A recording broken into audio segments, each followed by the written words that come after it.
evening and welcome, everybody. It's Saturday night and it's time for the Silly Shill Show, where we put stupidity on trial and laugh at its inevitable failure. We've got wicked stupid tonight. We've got some unbelievable morons, and we've got some cool morons hanging out with me to debunk the other morons. So it's going to be crazy. Just kidding. Aimee, who's here? What's happening? How are we doing today? Oh, great. Thank you. Everything's going good so far. No new No, nothing new. So that's actually good news. We like those. And so I'm excited. We've got a good show planned for us tonight, and we've got some great people here to share it with us. So first off, I'm going to start with Loki Fish Mars. Loki Fish, how are you this evening? Good. Got my caffeine mainline in, and I'm ready to go. There you go. Perfect. And next up, we have M2M. Matt, how are you this evening? Good evening. I'm feeling okay. I'm feeling good. Nothing else to report since yesterday. It's only been 24 hours, isn't it? Is it 24? Yeah, 24 hours. No, nothing new. Nothing exciting. Boring life. That's okay. No news is good news, especially in the Hogan household too. So we always like those days.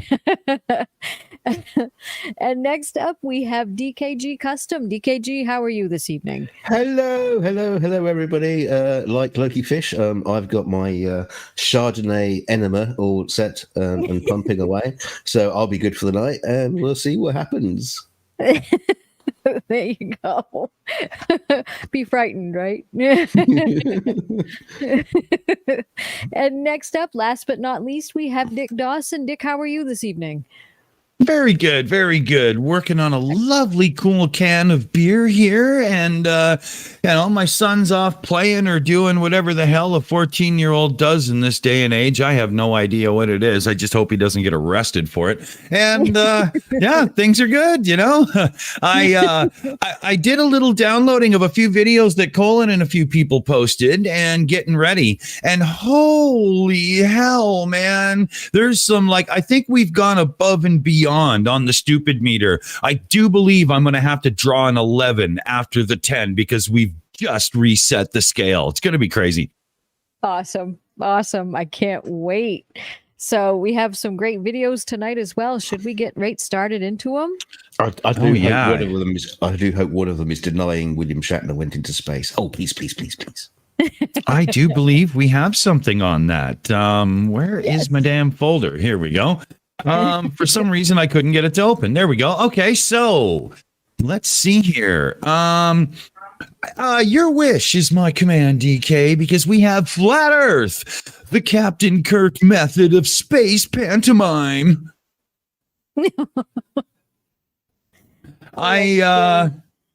This is space pantomime. So I'm pretty sure that, people could probably guess who this is going to be. It doesn't say it in the title, so I'm just going to play it and don't shoot the messenger.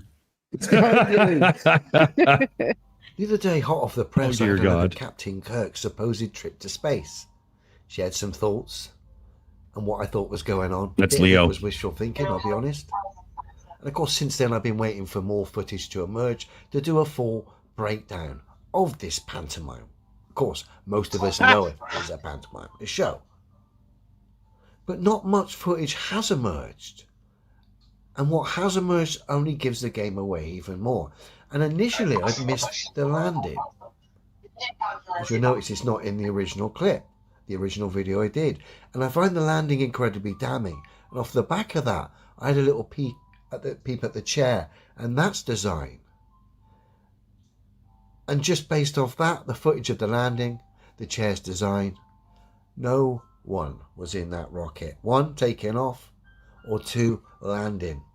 I initially hoped and wished that they at least went in the rocket, went up, and did a zero-G maneuver just in the rocket, maybe a little bit higher than the plane. What do you mean zero-G maneuver? They were at least doing that, but nah, they're not even doing that. So that's I don't know what he means by not enough footage. The whole entire stream isn't still available. Yeah, what does he mean by zero-G maneuver? What's he talking about? I mean, surely he knows that it just pretty much went straight back up and straight back down again. It's suborbital flight. I mean, what maneuver does he expect to happen? Well, and also, maybe they thought. Sorry, go ahead. Oh, well, maybe they thought he was going to suit up and go outside and do a commercial for that web company he used to shill for. God, they were funny ads. What were they? I can't remember now. Anyway, damn, that ruined it. Oh well. If he bothered his ass to actually see the live and watch the landing, I didn't because I couldn't be asked. quite honestly, and I haven't watched it. I'm not really bothered. But he's complaining he didn't see the landing. Well, bloody watch the live landing then. What's the problem?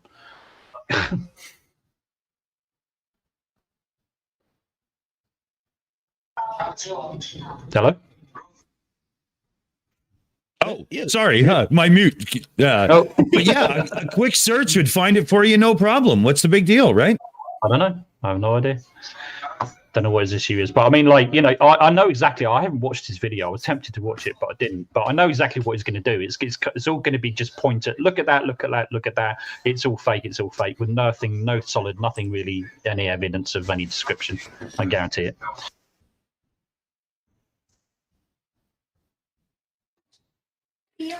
Yeah, I think it'll end up being just a bunch of I see imaginary lines and cables and CGI. Probably not even that, Looking Fish, to be honest with you, knowing Adam. Probably not even that. It'd be kind of like, oh, look, it looks ridiculous, and I can't see anything, and he could be guaranteed that he's looking for, I don't know, the horizon, it's in the wrong place, or some stupid like that that's way off. That's the very best he'll come up with. GPS in the chat saved my ass there on that joke I was trying to make. That was Priceline.com. Thanks, GPS. That was a good one, man. Good catch. Oh, is that what you were doing? Is that why you're going quiet? You were Googling it and trying to find out what it was? Is that what? Yeah. And I couldn't figure it out. It wasn't working for me, but it's not my first beer of the day, so give me a break here. By the way, this that footage there's not enough of. I've just posted the 3-hour stream to the live chat, so I'm not too sure why that's not enough footage. But there you go. Well, we should bring it back in, let it go a bit more. Yeah, let's see what nonsense he has. Yeah, here we go. Capsule coming into land. Bearing in mind, got a group of people in this capsule, one of which is a 90-year-old film star. Okay, so let's have a look. Pay particular attention to the close up when the capsule hits the ground, and look at the impact, the amount of dust, and of course you can see how heavy that actually lands. Okay, and then we're going to look at the design of the chair, the seat these people are supposedly using. Okay, but let's look at the impact first. It's not an impact.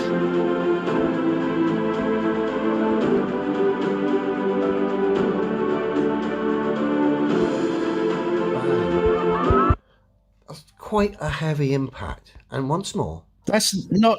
Pause. That's not an impact. That's retroblasting. Oh shit! If that was what came of the landing, everybody and the capsule itself would be gone. It would just be destroyed. And that's what he's implying. Yeah, so for those of you who don't know, what DKG is saying is that it's small retro rockets that literally fire just very, very quickly, just to soften the landing just a little bit.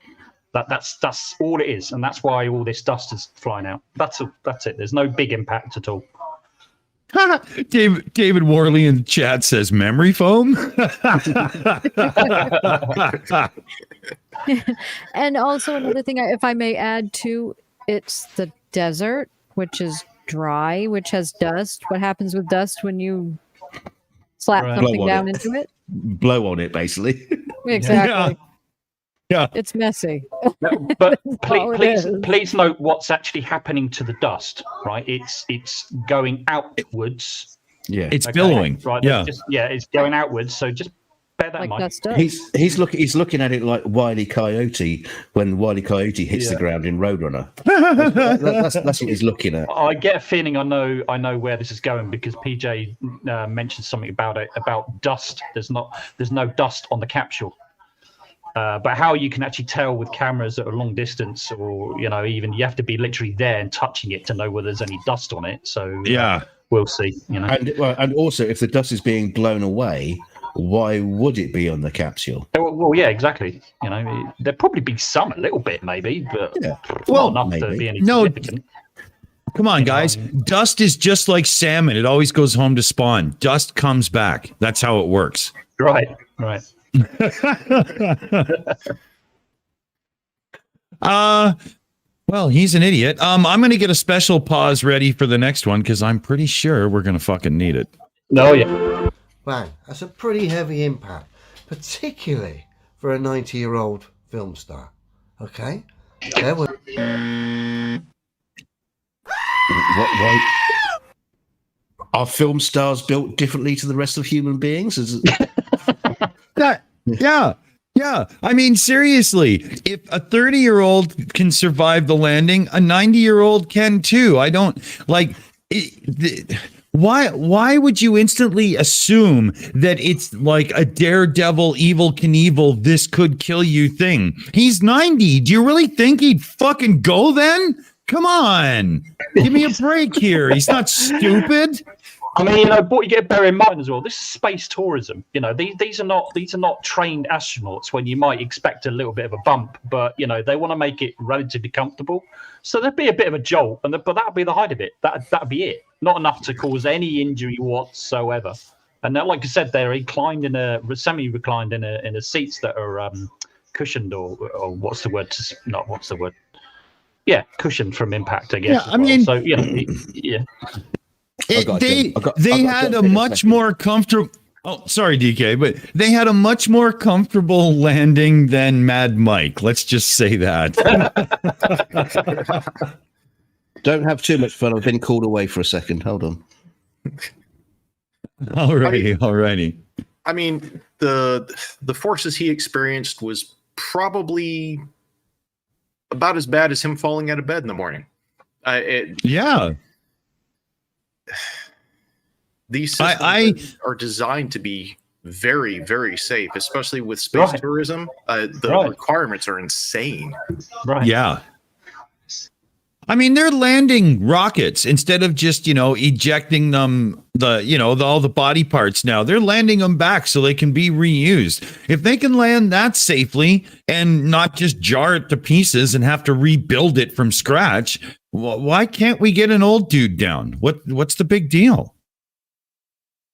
Well, that's the thing, too. The man rides horses as well. He has in the past. I don't know if he still does. Of course, he's 90. So he knows what impacts would be like, especially riding horses. They're not the most smooth riding things. So I'm not sure what the issue is here. Yeah, and I mean, if you watch the old Soyuz footage, when those capsules land, you could actually hear them hit the ground back in the day. Yeah. It's just dropping out of the sky and then thud. Yeah. Well, they had the same principle. They've got retro landing as well. The early ones though, they actually had to parachute. I mean, the very early ones, so they had to parachute out before it landed. That to ejecting and parachute out. Yeah. That's a very good comment from Joe Whip in the chat. Jumbo jets land harder than that capsule did. Right. Yeah, but only if you fly American Airlines. Should we see what else his moron's got to say then? See what he's got to... Yeah, I'll bring it in here. We're going to go and have a look at the design of the seat now, which is supposedly taking the sting out of them coming in and hitting the ground that hard. Bear with me. Take note of the seats here just before they're supposedly landing, okay? The positions, and of course you remember the heavy impact. So that energy is being transferred, of course, from the ground up into their backs, okay? Particularly Kurt, who seems quite low to the ground. So let's just see a little documentary. Now let's look at some, or rather a little clip discussing the seats these guys are using. Fuck. This boy's stupid. Let's look at some of the key features, starting with the seats, of course. So these seats are in-house design seats based on a helicopter model. They're made through the scissor mechanism to be able to take out any extra forces, downward forces, as you come into land. Now, so the design is essentially stolen from a helicopter seat. Problem is, helicopters don't land like the capsule just crashing into the ground did. They come down gently. And of course, you've shown us. Shut up, Meg. the damn seats in a helicopter are designed for the what if situation, idiot. Otherwise, they would just put lazy boys in. Yeah, you've got to be kidding me. Seriously? This guy needs to learn a little bit about like a Formula One car, because they're basically laying down in that as well. And the seat, it becomes part of the whole survival structure and whatnot. This guy doesn't know anything. I mean, if he was designing cars, we'd still have the 60s safety methods. This moron. Right. I mean, exactly the same thing. When these seats are designed in case of what happens if one of the chutes fail? So therefore, it's going to be a harder impact, right? You know, that could happen. So they've got to put all those kind of those safety features in. In case there is a higher impact, it's going to, you know, there might have a hell of a jolt if there was one of the chutes did fail. But, you know, at the end of the day, they probably will survive. There might be some minor injuries, but they will survive. But you got a solid seat, you're going to be screwed, dude. Yeah, it's really, really uneducated speak here. He's really good at it. You know, it's bad. I'll bring it in a bit more. What do we got left here? We're at 3 minutes out of 10. So I think I'm going to have to speed him up a little just because he annoys the piss out of me. Yeah. We'll do 1.23. All right, here we go. I'll bring him back in. The model there of the seat, but when you sat on it, it had no deflection at all. It didn't move whatsoever. Should we see it again? Pay particular attention to when she sits on the so-called seat. It's supposed to have a scissor-type suspension system. No! Which, of course, gives as pressure is applied on the seat.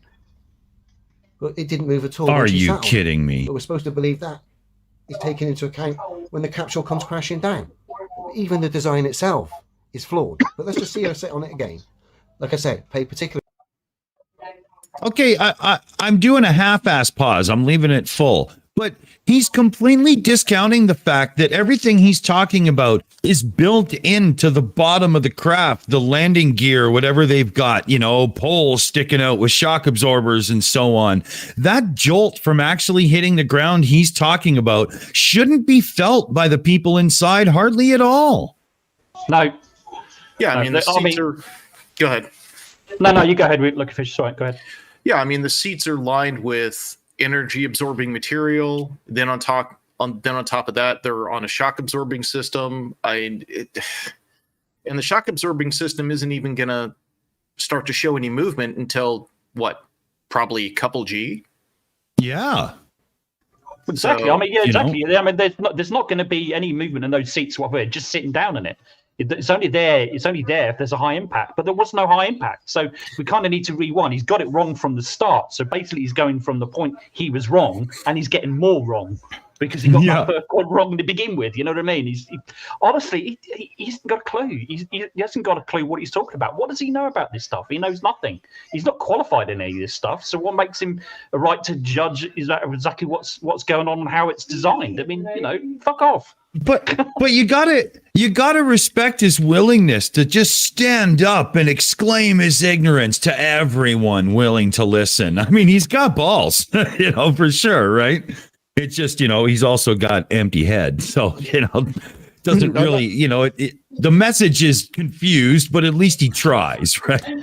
I mean, we also have from the chat, a regular numpty who's saying it looks larger on the inside than it does on the outside. No. Now they start to understand wide-angle lenses. Now, no, yeah, that was PJ that said that. Oh, you numpty, you absolute twat! Do you not understand what wide-angle lenses do? No, you haven't got a clue, have you? No, he clearly doesn't. Stop making comments that you don't know anything about, PJ. Seriously, just be quiet, all right? You just make yourself look like an idiot now, all right? Now, somewhere in the world, Bev Try Thinking is screaming at the screen, "You don't know a damn thing about how cars are made." Right. What do you know about seats, you idiot? That's funny. Anyway, let's go. Alrighty. Bit attention to when she sits on it. Okay. The fact that it doesn't move. Did it play? Okay, there it goes. There's no deflection in the seat whatsoever. No give. Let's look at some of the key features, starting with seats, of course. So these seats are in Nothing. No give at all. starting with seats. How could you So tell? these seats are in-house designed. Didn't move whatsoever. Bear with me. So here's a close-up of the What does he scissor-type expect? suspension that this seat's got. The problem That's is, not once it's got suspension. to the limit of its scissor-type movement, you've still got then the contact between one, the seat, Hold and two, the on, ground. dipshit. Oh God.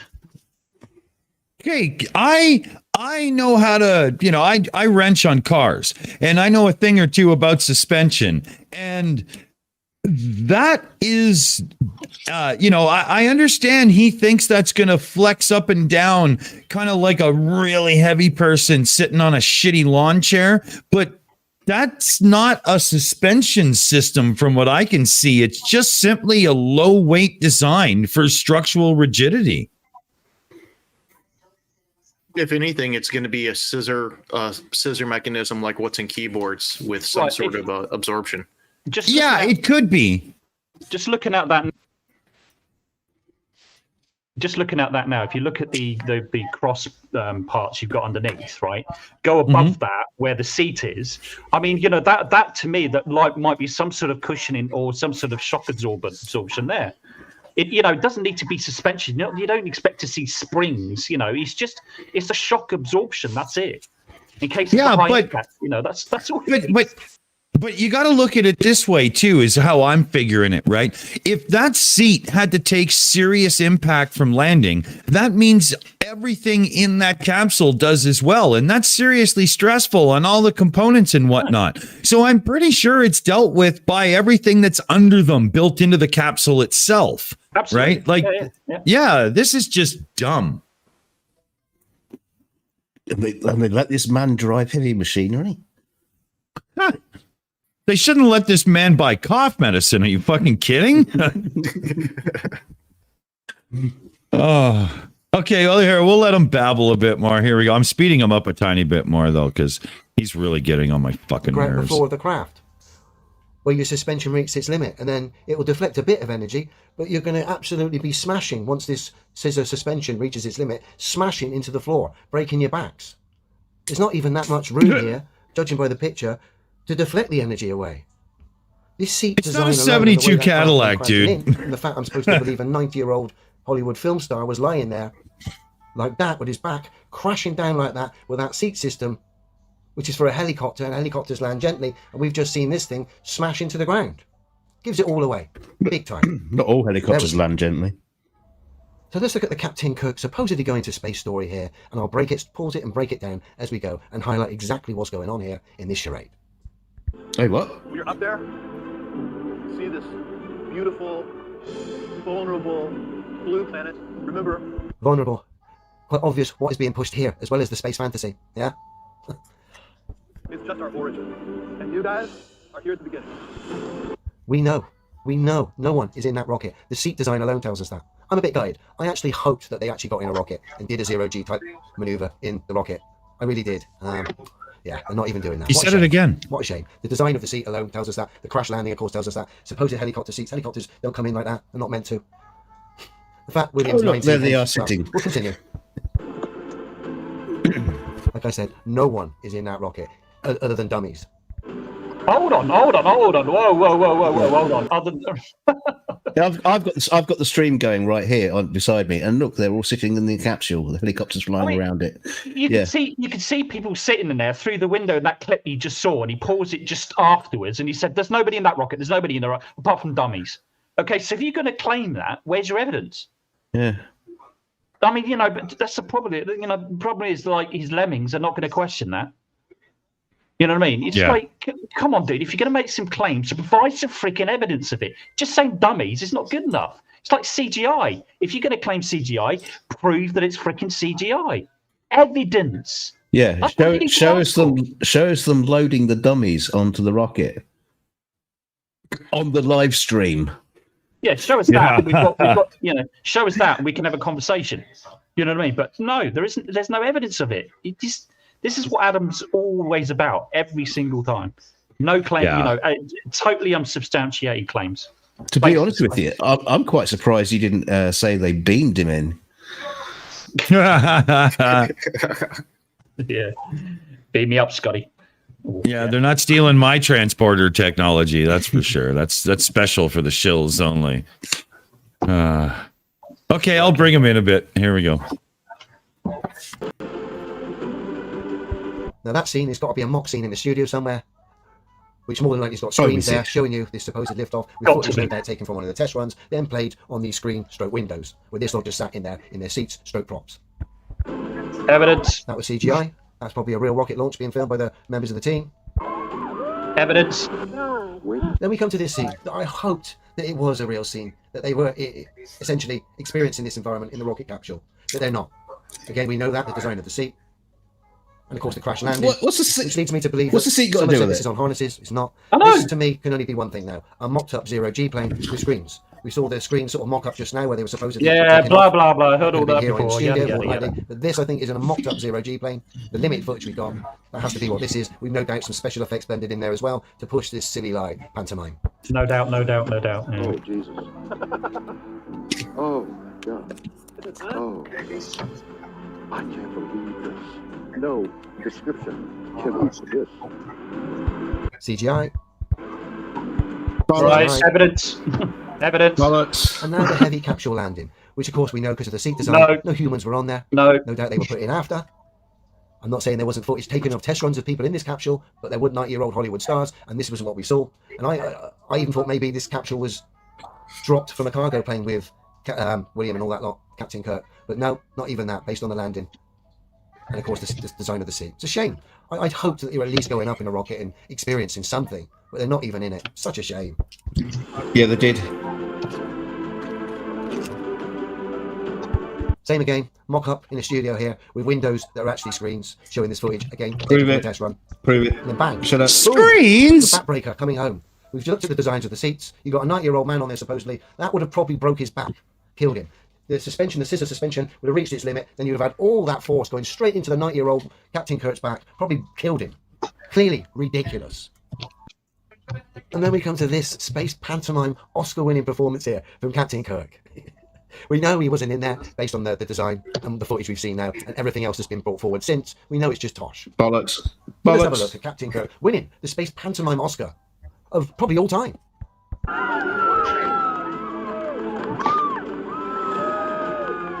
Everybody in the world needs to see. There is Mother Earth and comfort, but what you see is black. What you have given me. I initially hoped that you at least had gone in a rocket, Captain, and come down. I hoped that was at least possible, because I'm actually a space fan, believe it or not. But that's not even possible. No, you're not. You've seen how ridiculous.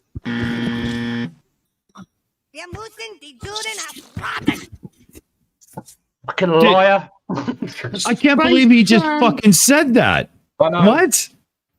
Absolute liar. What a total and utter fucking lie. No, he's not a space fan. He never has been. He's denied it constantly, consistently, forever and ever and ever.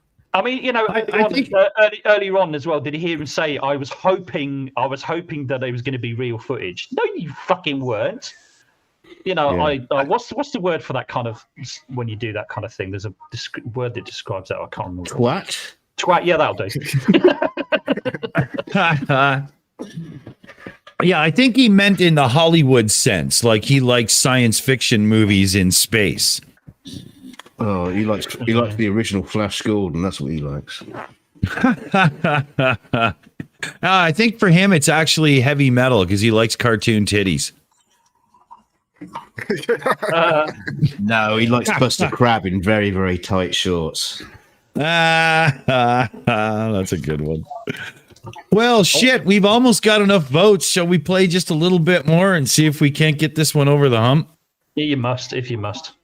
Yeah, here we go. I'll bring it.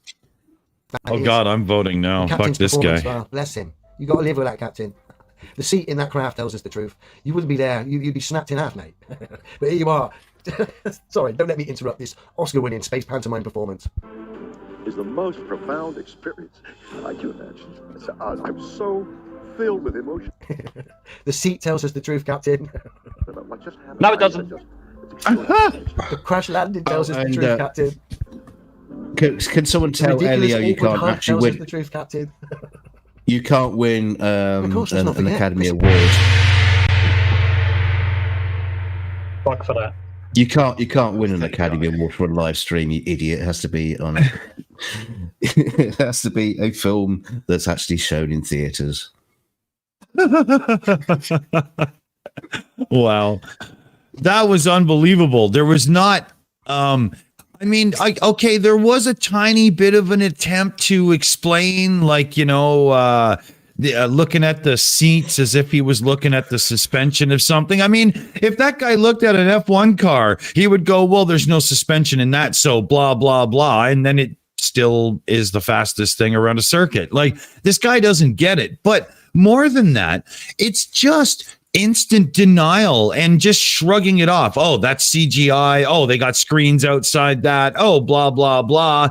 Come on, dude. You've got to do something to prove it. You've got to like zoom in on the video and look and find anomalies and at least give somebody something to chew on. You can't just go blah, blah, and more blah. So fuck you.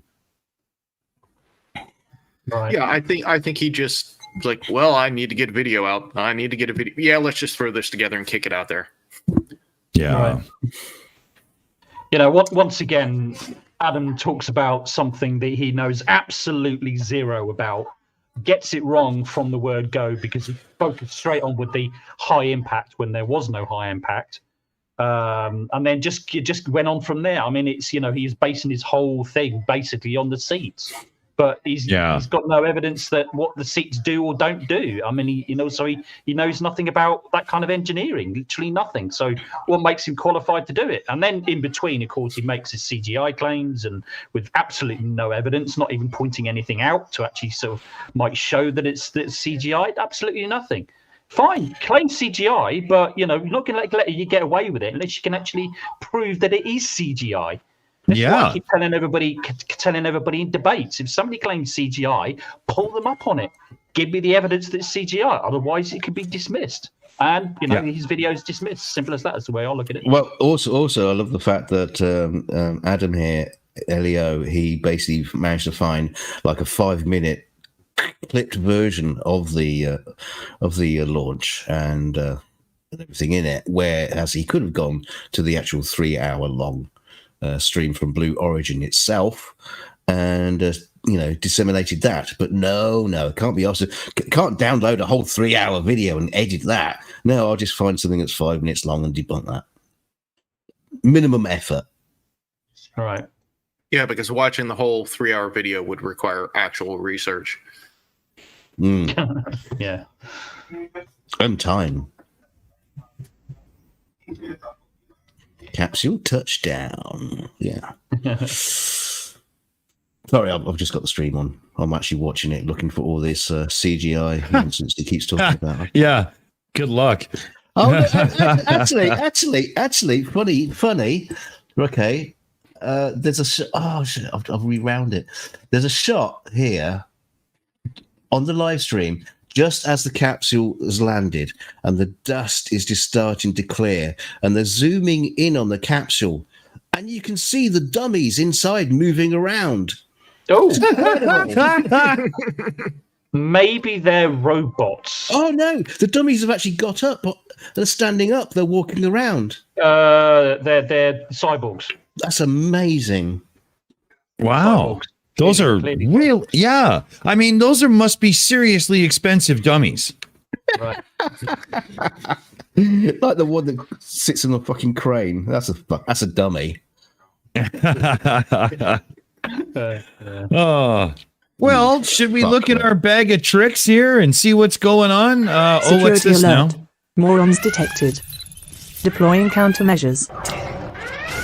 Goddamn fuckers.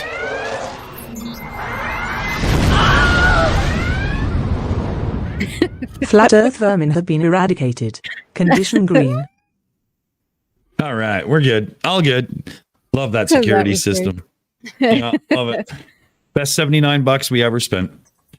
So here I'll look in the bag of tricks and see what we got here.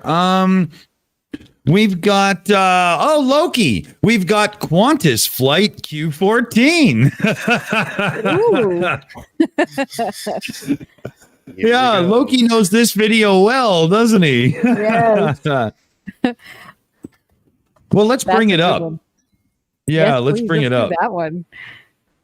All right. So here, let me get back over to where I need to be. Bring the little television in. And Loki, would you like to intro the video for everybody? You know it better than anyone. Oh, God. These geniuses and their QA14 maths. They don't even do basic maths on these. It's just... You know, when you fail grade school, it's pretty obvious. But you know what? Hey, Boeing made a profit out of it. Awesome. Well, here, let's check this out because this is gold. Here, I'll bring them in. Fucking okay, guys, moron. it's time to now demonstrate to you how this flight, Qantas Flight Q14 from Buenos Aires to Darwin, just proved flat Earth. Let's take a quick look here on the wind currents. These are the jet streams around the face of the flat Earth. And you're going to see that close to the edge, the tailwinds is much faster, goes up to 250 miles per hour. Perhaps even more than that. We don't have the information. Exactly, that's what they give us. On the 7th of January, a British Airways Boeing 777 flew from New York to London in just 5 hours and 16 minutes, instead of the usual 7 hours. An exceptionally short flight time for a subsonic commercial aircraft. The aircraft's engines had not been pushed more than usual, but had simply taken advantage of an exceptionally strong tailwind, with a speed of around 400 kilometers or 250 miles an hour. The aircraft thus attained a speed approaching 1,200 kilometers or 745 miles an hour, close to that of the sound barrier. There was no danger, however, concerning air friction on the fuselage, since the plane was flying with the wind, not against it. I want you to pay attention to this. You can go to Flight Radar 24. Pay attention, the airplane leaves Buenos Aires at a normal speed, probably 500 miles per hour, and then all of a sudden it goes ballistic until it arrives in Australia. This aircraft gained speed once it got on the jet stream. Once it got on the tailwind, it went ballistic and flew faster than the regular speed until it arrived in Australia. It's right in their face. They can't hide that. This aircraft got on the jet stream and flew at speed up to. I'm gonna show you that this aircraft flew. Yeah, please pause. Yeah. So did anybody happen to notice? Anybody happen to notice when he was showing the flight how just magically everything sped up? Yeah. Right. Yeah. So the day got shorter all of a sudden? Yeah. There's a common misconception, isn't there, between ground speed and airspeed. Airspeed is not necessarily the same as ground speed. When they're flying along, when you say ground speed, they're talking about relative speed to somebody who's actually on the ground, right? And airspeed could very well be, if they've got a heading into a wind, that would increase their airspeed.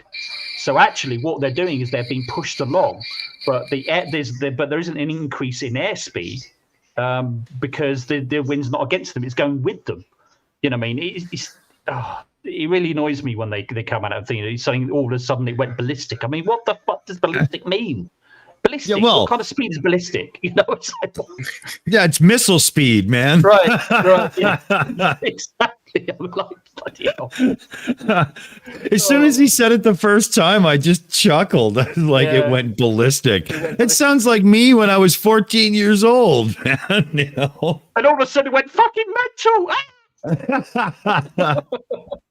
Now, Loki, you did a little math as it pertains to this idiot. And by the way he figured it out, it was about Mach 3. Wasn't that what you came to? Yeah. Depending on which map you used, it was like Mach 2.89 or Mach 3.1. So this passenger aircraft is faster than pretty much every jet in history. Yeah, right. That's hilarious. Oh, fuck, man. Concorde proved to be too inefficient and got taken out and whatnot. But yeah, the Dreamliner can hit Mach 3 anytime it wants. Yeah. God damn, that's funny. Let's see where we go with this. Yeah, here, I'll bring him back in. Keith Newton, relative speed. That's a good one. Here we go. At an almost impossible, not impossible, because airplanes do fly at a higher speed than we are told, especially when they get on the jet stream. Here's demonstrated on the flat Earth map. They left Argentina and then got on the jet stream and just took off real fast and just went faster than the regular speed until it arrived in Darwin.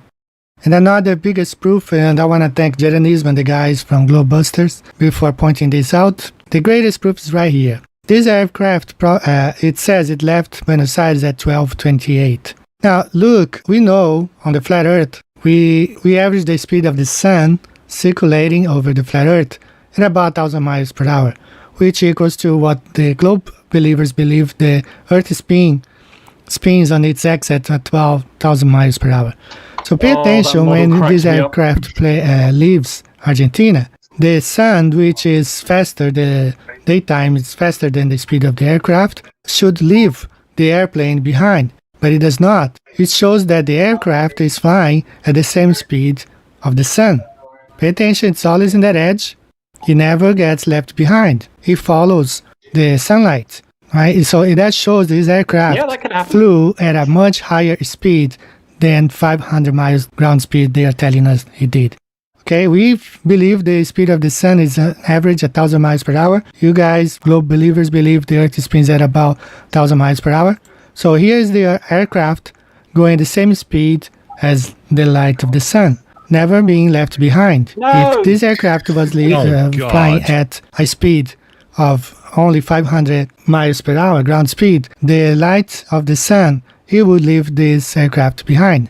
Instead, it just flew along. Now look at here on the flat Earth map. This is how it did. It flew along the light of the sun, the same speed. So it shows, it proves to us that this aircraft flew at a speed much higher than we are told.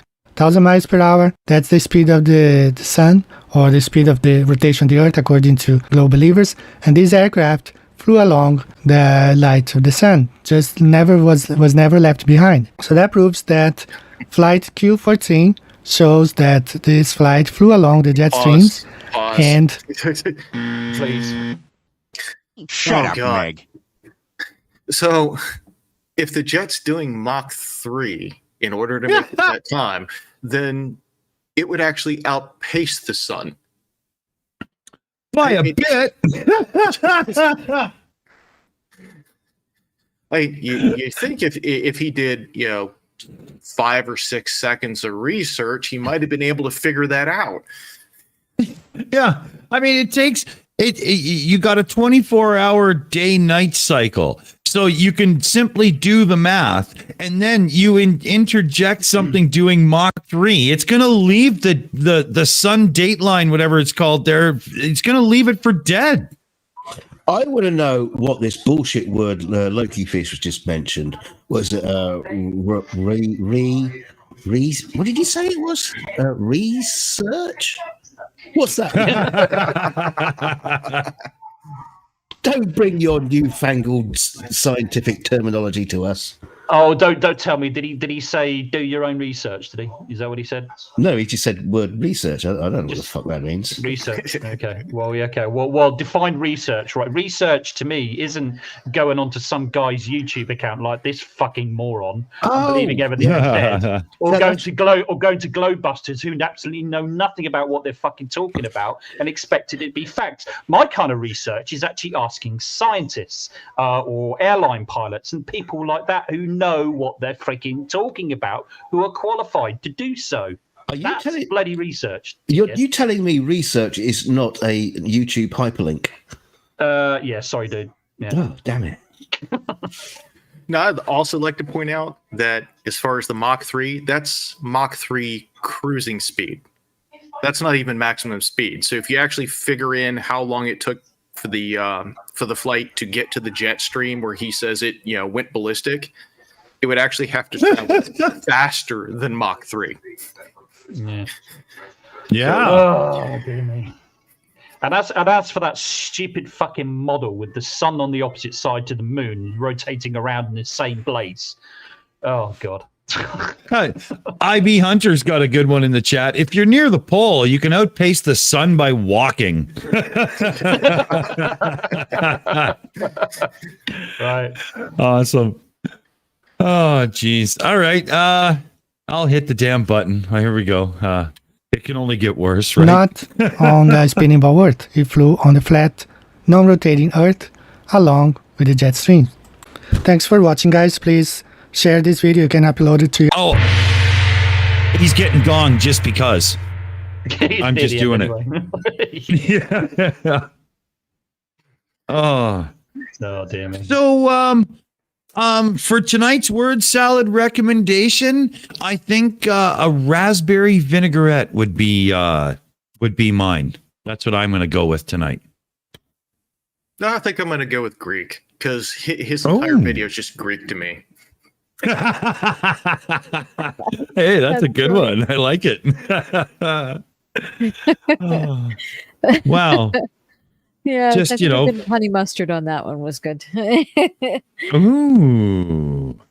Oh, Woden Toad's going with Caesar so she can stab it.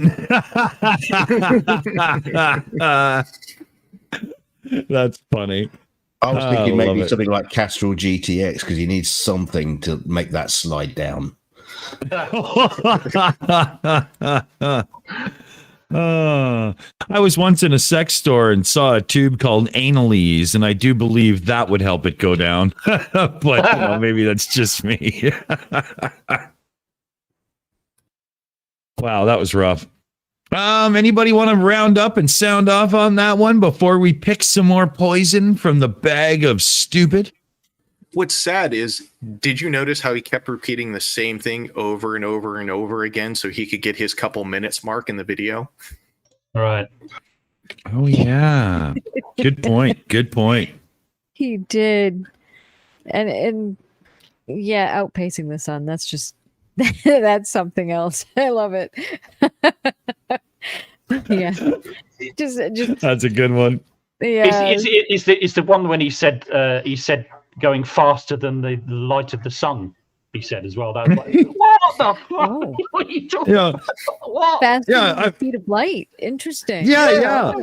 If that airplane can outrace photons, I have got to meet the designers. That's amazing. That's cool. The people who built the engines for that. Interstellar travel, not a problem now. Let's go. Yeah, it turns out you just take the Dreamliner. Yeah. Oh, but we'll have to get Leo to make sure that the seats are okay and not substandard. I'm not going on a spaceship without Leo's technical advice. Approval. Yeah. Oh dear God, we're dead. Okay, well, here, give me a second because I got my hands full of something I shouldn't be doing anyway. And I will spin us over and we can pick something from the bag of stupid. So let's see what we got here. Where's that? There it is. Okay. So let me get rid of the old one. It's still up in the background. You guys can't see it, but I fucking can. There we go. And let's see. Okay, this one's fucked up. We've got the 911 C virus connection. We've got the divine truth about Tartaria and the mud flood. Oh, God. We've got the space shuttle blimp. Oh, space shuttle blimp. Yeah. Yeah. That sounds interesting. Oh, that's got to be David Weiss. It sounds like it, doesn't it? Yeah, and I bet you, if it is David Weiss, I bet I did a video. Oh, I wonder then. We could have that one. It might be the same one. I don't know. Well, let's check it out. So I've got it all loaded up. So this is the space shuttle blimp.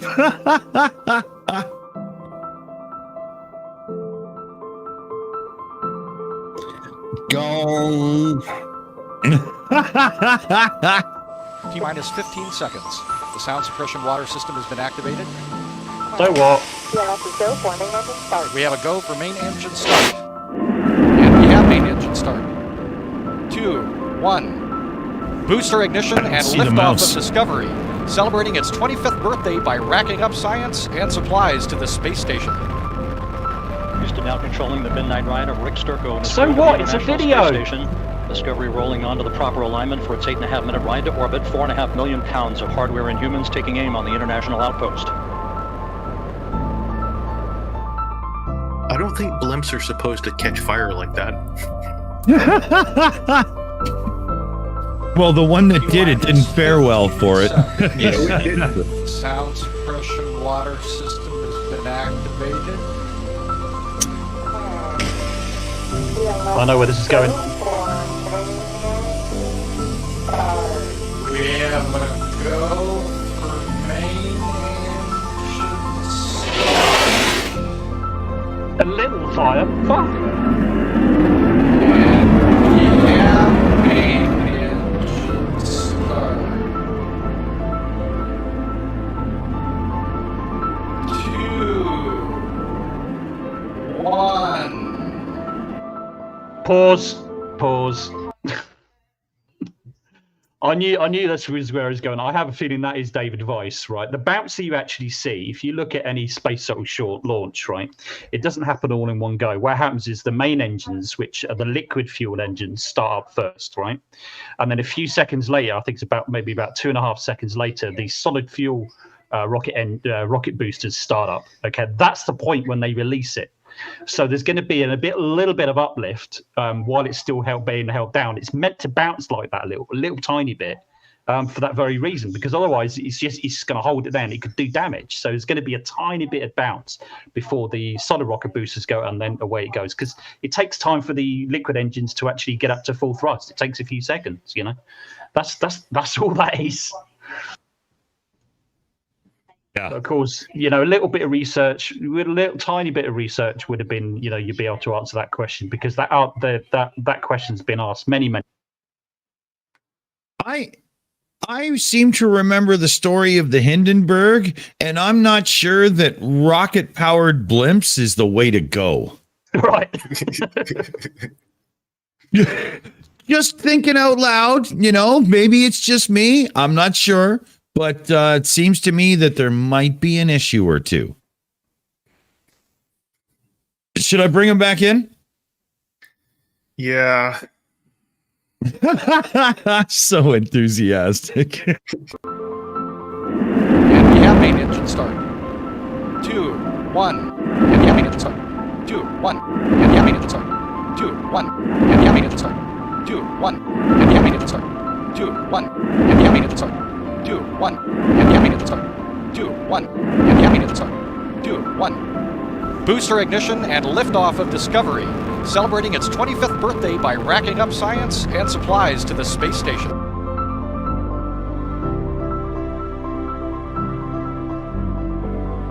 Booster ignition and liftoff of Discovery, celebrating its 25th birthday by racking up science and supplies to the space station. Houston now controlling the midnight ride of Rick Sturckow and his crew to the International Space Station. Discovery rolling onto the proper alignment. Discovery rolling onto the proper alignment. Discovery rolling onto the proper alignment.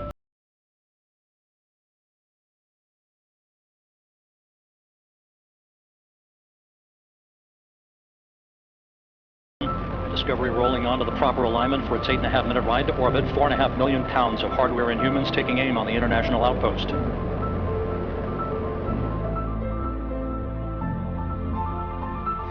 Start.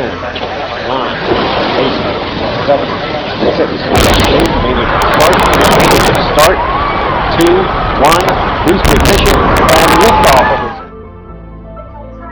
You see that? 7 seconds into flight. Beginning to rev up. Standing by for the throttle and call from Capcom. Solid rocket booster separation confirmed. Guidance now converging. Discovery's on board computer. No. Well, it's so full of shit. Zooming out to make it looks like it goes further. What kind of fucking idiot would look at that and say, "Oh, look, it's going further"? No, they look at it and go, "Oh, the camera's pulling back. It's zooming out. We can see more." What fucking stupid claim is that? Honest to God. What I mean, they're not realise it is a video. There's edits in it, and it is a video. It's not a live thing. It's not a live feed that you've just watched. It's just bits of a live feed that have been chopped together. And it's not actually watched it live, and it's not out to prove the globe to you, right? Fuckwits. Exactly. Come on. You know. I mean, he says, what is that? What are they actually saying? It's well over 10 miles away. How do we see and hear the separation at the same time? Because it's been edited video. It's an edited video. It's simple as that. Yeah. It's an old video, that one. It's going back 15 years ago or so. More, in fact, probably. I'm not sure which one it was, but yeah, it's a relatively old one.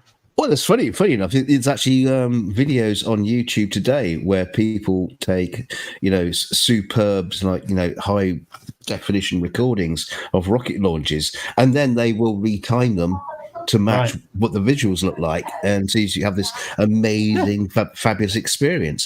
It's not out to try and, misdirect people, and they don't claim otherwise. Right. Yeah, because I mean, even on the ground, if you were watching the shuttle launch, the time delay is long. So of course they're going to go back in and resync it. Right, absolutely.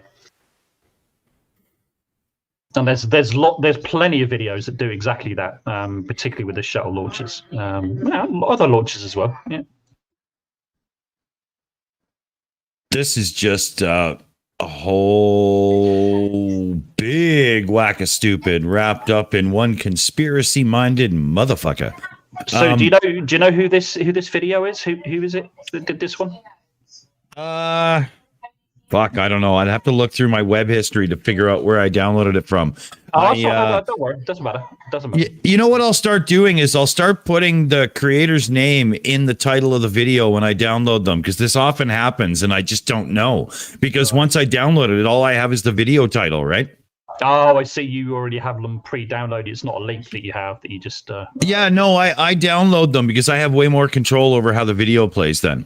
Right. Yeah. I think it might be. I think DKG might be right. I think this might be David Weiser. I do remember seeing it before, but I just can't remember who it was. Cool. Oh, we have somebody who's just going to love this shit joining us in a second. Bad Astra's jumping in. This is going to be good. Awesome. Yeah. She's that's going to be great. Yeah, she's just the kind of weapon you need when it comes to this kind of bullshit. So exactly. I'll bring it back in. We'll watch a bit. On the next gong, we'll have somebody new to introduce to you, or in the next pause, or hopefully a gong. I don't know how it's going to play out, but here's more of the idiot. The main engine nozzle.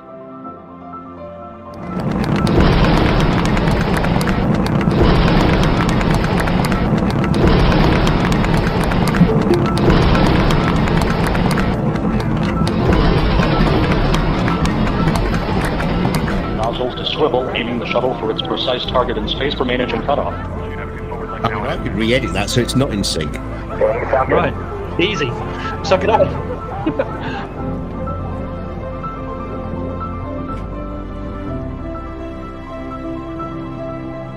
Discover Houston, negative return.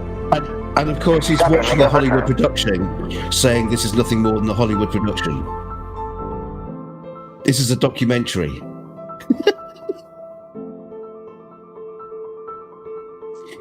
That's too funny. It's all lies and whatever. Blah, blah, blah, blah, blah. You just don't know what you're looking at. Oh, it's about to end, so I have to ceremoniously gong him anyway. So, here, I hope this rattles his fucking colon, Perfect timing. Yeah. It's time to introduce Bad Astra. It's good to see you here. Hope you're muted in meats, dear. That happens. Oh, I was muted. Astra, there we are. It is so good to be back, Aimee. I was wondering why none of you could hear me. It was my own fault.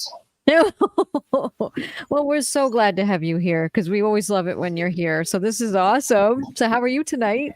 Hey. I am very good. I'm actually exporting my next big video now, Ways to Die in Space. Cool. I decided to take a break from serious science and just do some chaos. Oh, they Cool. Awesome. A simple chapter in your book, chairs. That's all I need to say. No. Yeah, seats. Yeah, you had to see what happened earlier on to understand what you're talking about. Yeah, no, I just got back from my mother-in-law's, so I did not see the beginning. No. Shame. The mother-in-law. She's wonderful. Oh, that's all right. That's okay. Yeah. Yeah, that's good. Yeah, no, I have a fantastic relationship with my mother-in-law. She's great. We have a question for the panel. Did the SRBs have rockets to list them away from the shuttles? I'm not 100% sure. I think they might have had cold gas thrusters to push them away slightly, but yeah, like a path, I think. I'll have to check that out. I can't remember off the top of my head. Yeah, I think it was a part of the mount structure. Right. Yeah.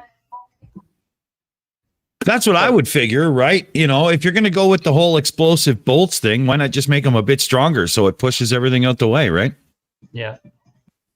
And if you look at the Soyuz rocket, they've got cold gas thrusters, but they go on for much longer because you actually see them come away and spin around. It's pretty cool. And I think they had something similar on the space shuttle, but I think it was just like a quick push, and that was all it needed. I think the aerodynamics as well took care of the rest for them to kind of push it away the way they do. So yeah.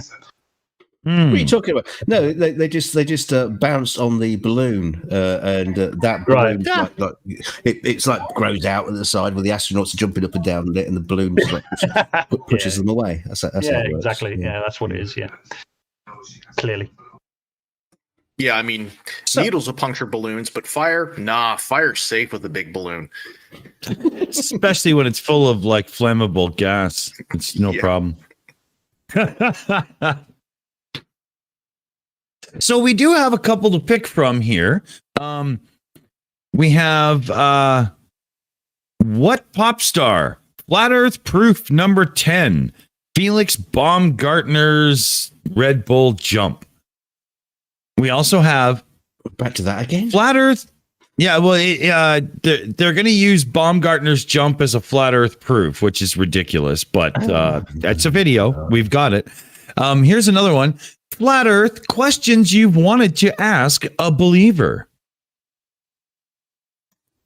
I don't have any of them, but except for, were you dropped as a child? A few like that, Got a map yet?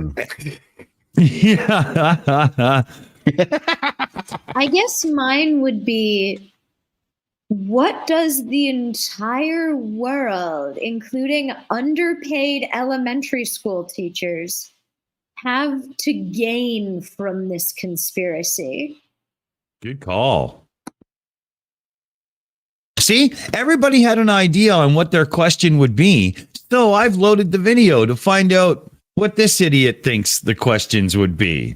Why don't we indulge ourselves and see what they are? Get side by side all of the pictures of Earth that NASA has released. Every single one of them are fake, they're Photoshopped.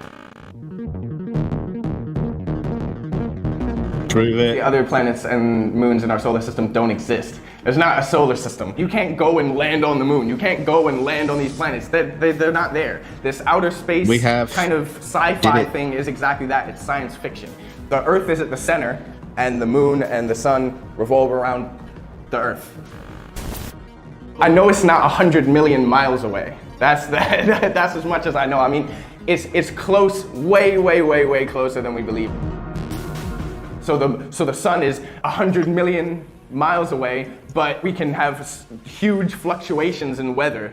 It's not possible. Whatever they're telling you about these things, because this light needs to travel a certain distance to get here, is nonsense. It's all NASA garbage, so they can siphon more money and keep throwing garbage CGI pictures at us. There are two good reasons, in my opinion. One obvious reason would be money. The money raised by NASA alone since their inception is something like $15 trillion. And with that money, they've really shown very little for their work. Of landing a man on the moon and returning him safely to the Earth. they're releasing composite images and articles and telling you that this is what's happening, this is what we're doing, and we've spent $700 million to get this photo of Pluto that we had to put together in Photoshop. A second thing is to make people feel insignificant. Pluto? That's a sexy photo. Pluto can get it. Pluto, like, it's got a heart-shaped lake full of poison. Yeah. We have no choice but to stand. It's the mission really gave us some killer insights into Pluto. And it's such a shame that, it didn't meet the, generally agreed criteria and got demoted. Okay, I so really have some thoughts about that. This is one of my pet peeves. The dwarf planet differences are not only arbitrary, but they are hypocritical. And a lot of it was motivated by the IAU's reaction to the Iraq War. Pluto was a planet when America was like considered a world leader and not terrible. And then we elected a moron as our president, not the previous one. This is George W. Bush, who decided to invade Iraq, and America's standing on the world stage took a nosedive. And almost as a direct result of the Iraq War and America's falling status, Pluto, which was discovered recently by America, was demoted by the IAU. The IAU came up with 3 things that make a thing a planet. 1, it has to orbit the sun. Yeah. Which means exoplanets are not planets by the IAU's definition. So that's stupid. 2, it has to be, it has to pass basically the potato radius. It has to be a sphere. So you can't have weirdly shaped objects, which makes sense because once a body gets to a certain mass, it will collapse in on itself and become a sphere. So spherical radius does make sense. The third one is kind you got to plow your road, right? Yeah. The third one, you have to plow your road. You have to clear out your orbit, which is a very vague thing because technically, by one interpretation, clearing out your orbit would mean that nothing with moons is a planet. That's right. Yeah. So, because if you have other bodies in your kind of area, does that mean you're not a planet? So if you have moons, is Jupiter not a planet? Because it's got like 70 plus moons at this point that we've found. Yeah, it damn near becomes its own solar system at that point. But now is it not even a planet? Yeah. Right? And planets that have kind of a narrow band, like Mars and Jupiter, there's the whole asteroid belt between them. Like, are those two not planets? Because clearly there's stuff going on between there. Yeah. And so that it was very clearly a targeted thing. And part of the justification at the time was specifically to limit the number of planets, because for a brief couple years, school kids weren't learning about 9 planets and then down to 8. There was a brief period where they were learning about 12 planets. They were learning about the 8 planets we currently have, and also Pluto, Eris, and Sedna. Sedna. Pluto, it's Ceres and Sedna, right? Yeah, that's it. Ceres. Yeah, that's it. That's it. So Ceres is the largest asteroid in the asteroid belt. And for a while, it was called a planet. Sedna is, I think, about 3 times as far out as Pluto, like way far out in the Oort cloud, and it's pretty big. So there is, and they kept finding these things, and they kept basically being like, okay, what's a planet? What's not a planet? We're not sure. And they were just like, screw it, we can't have kids learn too many planet names. Which then, like, okay, but then you're drawing an arbitrary distinction. Why not just say major planet and dwarf planet? And they do now just say planet and dwarf planet. And like, basically, Pluto not being a planet is stupid, not because of nostalgia for Pluto, but because the actual reasons it's not a planet are just as silly as the reasons it is a planet. And that is like the one place I disagree with most astronomers. Oh, I found somebody who agrees with me. Yes, thank you. I love you. I love you. I don't want to. And Dr. I don't want to derail. I don't want to derail what's a really good topic of conversation, but we should defer back to the video. But I love this one. I do. Yeah, we do seem to have skipped over the huge pile of shit that he made claims about with no fucking evidence whatsoever. That NASA are squandering all this money and they're not doing anything. Does he actually look at what NASA does? Does he actually look at their accounts to check to see what they do? He says it's all fake, and everything they put out is fake. No evidence whatsoever. Never ever has there ever been any kind of fucking evidence. The only evidence they've got of NASA faking anything wasn't even a fake. It was Robert Simmons explaining how they did the Blue Marble 2, and they go, well, look, fake. We caught him out. No, he told you how he did it. That's not how it works. That's not how you catch people out. DKG, reading from a script, dude. Why do you think I didn't like shout out and say something? Because I've heard the same shit all over and over and over and over and over again. It always is. It's kind of like, yeah, yada, yada, yada, blah, blah, blah. So I just busied myself doing a little bit of research about a question that was asked about the boosters earlier on. So it's like, yeah, whatever. I just totally freaking ignored it. I mean, at least he hasn't brought up second law of thermodynamics yet. Yeah. What's sad is I have copy slides from the NASA originals from the Apollo missions, and those slides are as old as I am. So how are those fake? Where's the CGI in that? Right. Where did you get those from then? Gap. No. All right. Well, yeah. Hey, NASA, that's where all the money went. They were paid to develop CGI and then just didn't release it to the public until decades later. Yeah, CGI 1969. Yeah, okay. Oh, so you're talking about that NASA Disney animatronics conspiracy? Yeah, that one.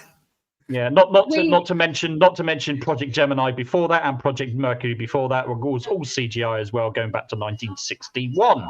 Yeah, okay. And the images they got from the V2 rocket as well. Yeah, that. CGI as well. Yeah. Nazi CGI. Nazi CGI, or the worst kind of CGI. The worst kind of CGI. Yeah. Full of hate and vitriol.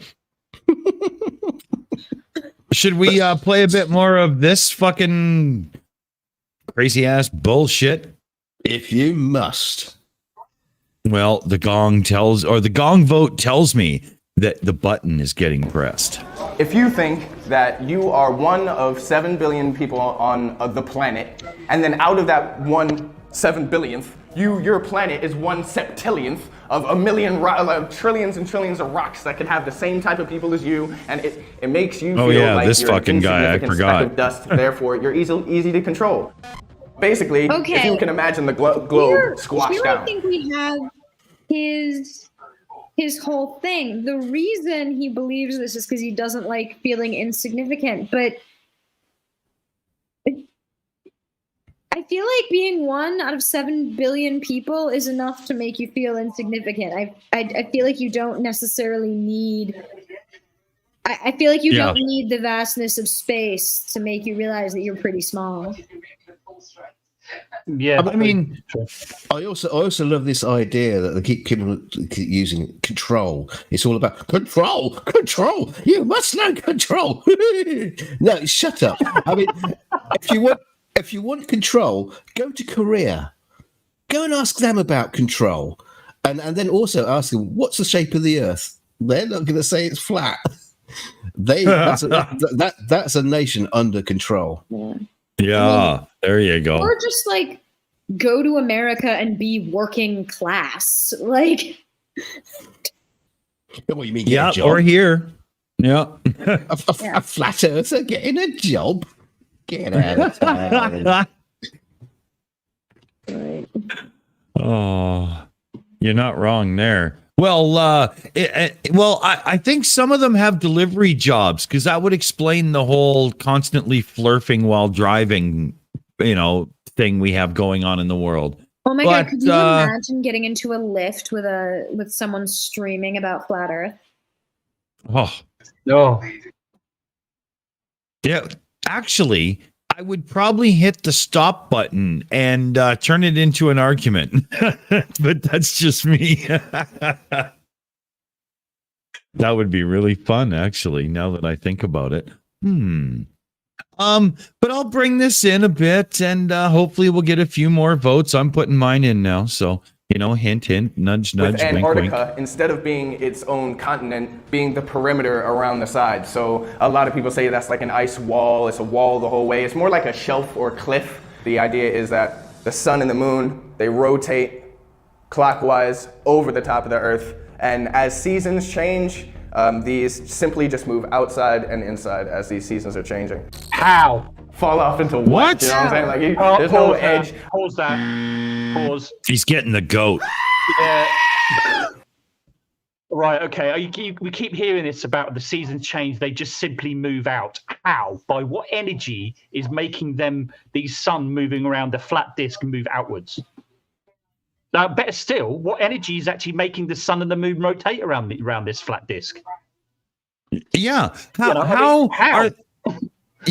are they changing what they're doing? And how does, drifting a little bit outwards or inwards cause winter and summer and stuff? I mean, they're photons. They just simply go. Right. What? What? According to the flat Earth model, as we saw one, with the previous idiot, with that model, is kind of like the sun just suddenly stops at some point.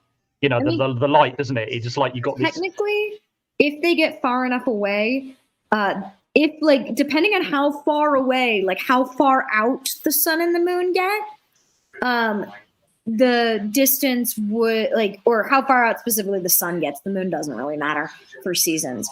Depending on how far out the sun gets, the amount of light reaching Earth and the angle at which it reached flat Earth would matter. But bearing in mind, the question about how this happens is still very valid. Right. But bearing in mind, bearing in mind though, about Astra is that the sun is supposed to be small and local. So yeah. Because that would just be so convenient to have, this big ball of nuclear fusion just, hovering above us a few thousand miles away. I would love that. That would be great. That would be great. My tan would be so good. I mean, fuck. It's a local sun in a local town and a local flat Earth. We'll have no shouting here. I don't know how fusion could even happen with that little mass. Nuclear fusion is it requires so much matter. Look at it this way, Astra. Jupiter is damn near a failed companion star, but it's nowhere close to being big enough to have ever been a star, and yet it dwarfs, right? Yeah, but it dwarfs everything in the solar system except for the sun. Yep, Jupiter would need to be about 10 times bigger for nuclear fusion to start and ignite it. Pajama Pants in the chat asks, who said it's fusion? Ooh, what is it? Like fire? Yeah, but we did, and we're correct. So there's your answer. Cecilia Payne did, and Cecilia Payne didn't get, well, she didn't say it was fusion, but she said it was made up of hydrogen and helium rather than coal, which everybody else thought. And Cecilia Payne deserves a Nobel Prize. I agree. Well, I mean, to PJ, though, right? So, okay, if the sun is small and local, right, that's fine. And if you're going to believe also there's a dome, so we're living in an enclosed system. Okay, I've said this before as well. I think you know where I'm going to go with this. Is that this ball of whatever it is, if it's fusion or whatever it is, produces heat. We all know that because when we go out in the daytime, it's warmer, and at nighttime, it's colder. There's a reason for that. So that this big ball of heat or whatever it is heating up the atmosphere, right? It builds up pressure. Where's the pressure going to go? That's thermodynamics. You're in a closed system, so he's heating everything up. He has to heat up all the atmosphere, doesn't it? Surely. So it builds up pressure. The pressure builds up. So then, the more pressure and the more heat. We're all dead. Is this a glass dome? We don't know because no flat earther can come up with what the dome is or made of. It's actually. Well, no, I know this. It's actually perspex. It's plexi. That's what it is. A plexiglass dome. Yeah, it's thick. It's thick, but we've seen the rockets bounce off it, so it's thick, right? So it's latex then. It's a balloon. Yeah. So latex or plexiglass, both of which are man-made materials, neither of which occur in nature. Right. Make up a giant dome surrounding the flat Earth. Snow globe style. But come on. It's God, isn't it? An earthquake is when God walks over and shakes the thing so he can have snow, right? Oh yeah, plate tectonics has nothing. You know what? I'm doing a video about plate tectonics. That's it. No, I think no, there shouldn't be any earthquakes because don't forget we're hiding God. If we're hiding God, then there should be no earthquakes. So there we go. Maybe flat Earth is just to get out of a really bad insurance judgment where they said, "Oh, it's an act of God," and they said, no. But did you know that the Earth is flat and really they're pretending it's a globe to hide God? So therefore, it couldn't have been an act of God when the tree fell on my car. So therefore, pay me money. Wait. I don't know. Wait. So somebody kidnapped God, hid him on the other side of the flat Earth, and is now telling everybody it's a globe? Yeah. NASA. Like, why is the making it a globe necessary? I can confirm that he's not tied up in my basement right now, gagged and screaming for help. I can confirm that's true. Yeah, honestly, the only higher power in this apartment is my wife. But nice. Okay, so sorry, go ahead. I was just going to say, compared to me and the dog, she's pretty omnipotent, just in terms of overall maturity. And Can I just read what Global Mum said? I think it was quite funny. The dome is the aluminium glass that Scotty gave the Earth in 1984, so they time travel with humpback whales back to the 24th century. Have you never heard of transparent aluminum? Right. Hey, I've wished I could talk to my mouse on more than one occasions too, so I'll give him that one. Hey, computer. That was awesome. Yeah, that was so good. Oh, okay. Well, I'll bring this fucker back in for a second, and we'll pray to everything that's good and just in the world that we get the votes. Here we go.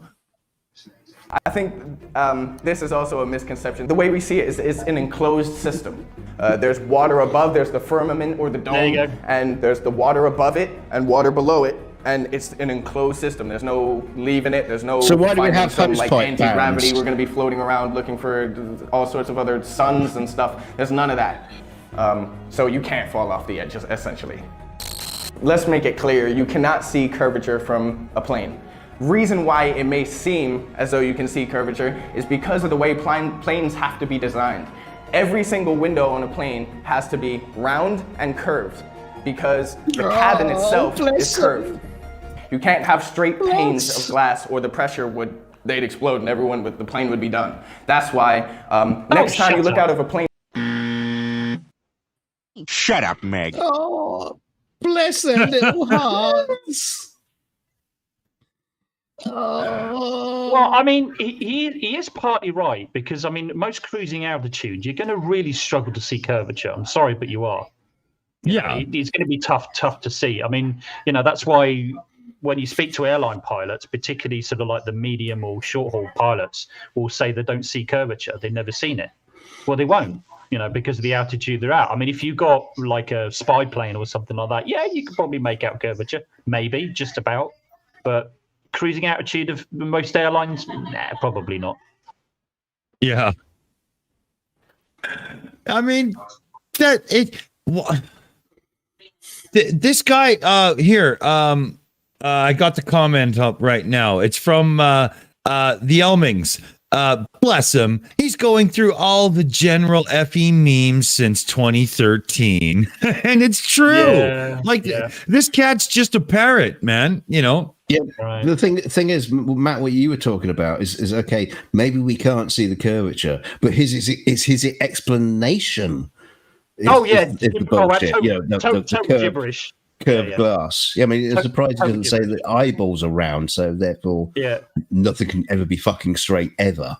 Yeah, total gibberish. I mean, like you said as well, they can't have straight glass because otherwise the plane would explode. What? What are you talking about? Explode? Why would it explode, for Christ's sake? Okay, I'm fucking hitting it. Here we go. I'll bring him in. Well, there was a plane. And you think you can see the curve? Look at the wing as well, because the wing will seem to curve as well, where it doesn't when you see it normally. That's because it's curved glass. Theory, and it is a theory completely unproved and unprovable because it only works to a certain scale, apparently. The only reason why you would need gravity as a theory is to convince people that you can stick to the bottom of a spinning ball upside down.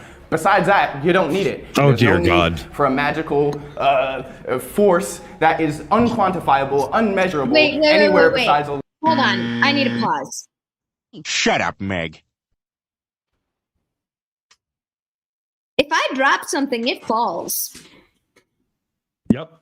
And it falls if I'm at the North Pole or if I'm at the South Pole. But even on flat Earth, even if Earth were flat, which it's not, you drop something and it falls. Without gravity, it just floats. Without gravity, I'm having the worst hair day ever. Without gravity, it doesn't matter whether I exit my building out the front door or out of my window on the 13th floor. What does he mean, no need for gravity? Yeah, because I need an up and a down. It kind of works for the way society has built our lives. I don't know about you guys, but to me, it's good.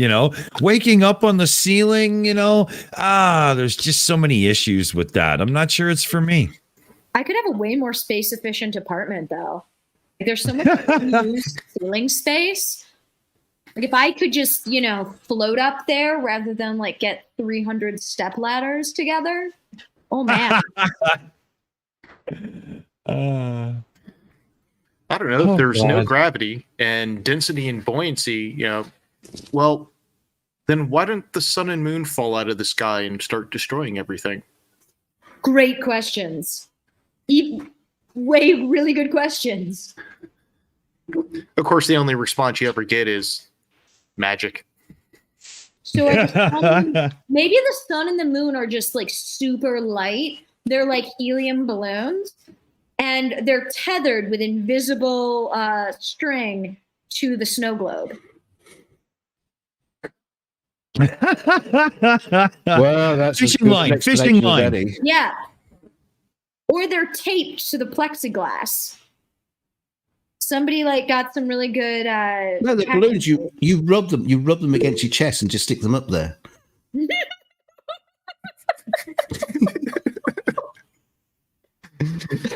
That's funny.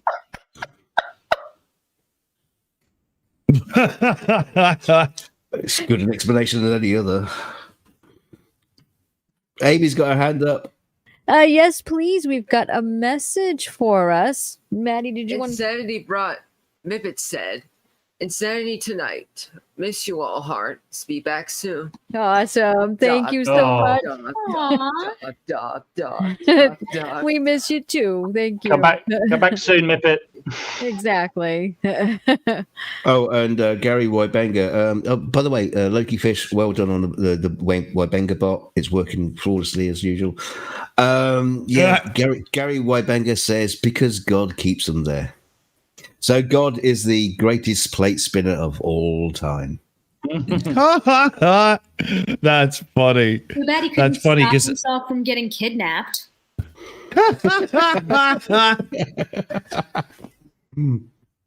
So maybe God NASA keeps him allowed there. him. Yeah. If God keeps him there, does he use ladders, or does he just have really long legs?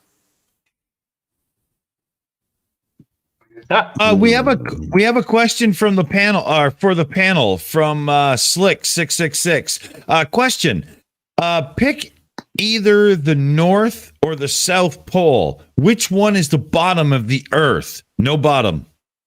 That's my pick. No bottom. No. It all depends on your perspective, right? I'll give you an example. I heard somebody use this analogy once before, right? If somebody's standing on the south pole of the moon, right, which way is up and which way is down if you're looking at the Earth? Right. You know what I mean? So it's all there's no up or down. It's just North Pole, South Pole, look at or East or West. That's it. Look at it this way. If the Starship Enterprise was flying up to Earth, there's no reason that they're standing in the ship with the northern hemisphere at the top. They could very well fly in the other way and be looking at the southern hemisphere, or they could be looking at the planet sideways. It just doesn't fucking matter. Right. Exactly.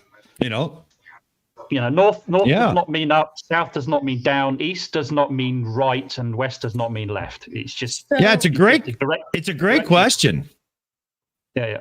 I think Mount Everest is the bottom because Earth is a top, being spun on the finger of a giant turtle. Mount Everest is the right. That's funny. That's a good one. And I have exactly as much evidence for it as everyone does for flat Earth. Yeah. Okay. 3/4 of fuck all wrapped in a beautiful handbag.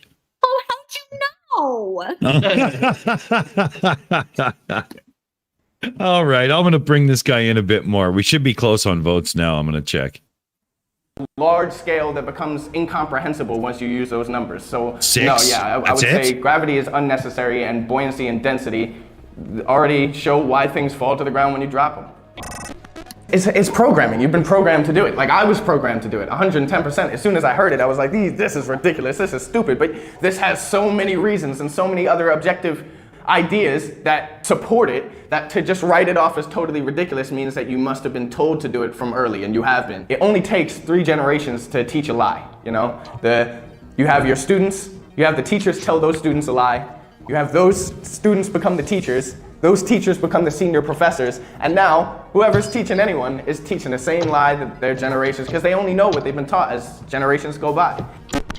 No, I haven't always believed that Earth is flat, because it's like, this is a ridiculous idea. How can anyone believe this concept? Yes, it is. And then you delve into it where I delved into it, and there are so many inconsistencies with the model that you were taught at school, you can't ignore them anymore. So at one point, you have to make a decision on where you lie on it, and I had to pick the flat Earth.